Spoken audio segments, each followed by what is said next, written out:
মেয়েটা পরে জেদ ধরে বসে আছে, বলছে পালা করবে, বলছে আমাদের ব্যবসা নামবে নিকো। কি ছেলের হাতে মোয়া? এসব পালায় মেয়ে ছেলেরা পাঠ করে, শুনেছো কখনো? একটা ছোট যে কোনো পাঠ দিয়ে দিন।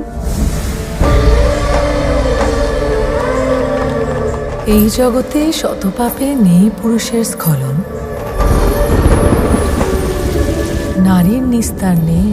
শুরু হলো বিনোদিনীর সফর। আবারও এক নতুন সফরে রুক্মিণী মৈত্রা। বিনোদিনীর সফর শুরুর আগেই কলকাতার ইস্কনে গেলেন রুক্মিণী মৈত্রা। সঙ্গে ছিলেন অভিনেতা ওম সাহানি এবং তিনি বললেন যে তিনি একেবারেই আপ্লুত এই চরিত্রটি পেয়ে। পাশাপাশি একেবারে ধর্মীয় ইঙ্গিতে দেখা গেল এবার পর্দার বিনোদিনীকে। রুক্মিণীকে বিনোদিনী বলেই ডাকতে শুরু করেছেন এবার দর্শকেরা, এবং যেমনভাবে পর্দার বিনোদিনীকে দেখা যাচ্ছে, বাস্তবে বিনোদিনী যেমন ছিলেন প্রভু প্রেমে ভক্ত, ওর তেমনই একেবারে দেখা যাচ্ছে পর্দার বিনোদিনীকেও। অন্যদিকে মুম্বাইয়ের প্রিমিয়ারে রুক্মিণী ও পরিচালক রামকমলও থাকবেন বলে জানা যাচ্ছে। Bureau report, Nobel Bangla.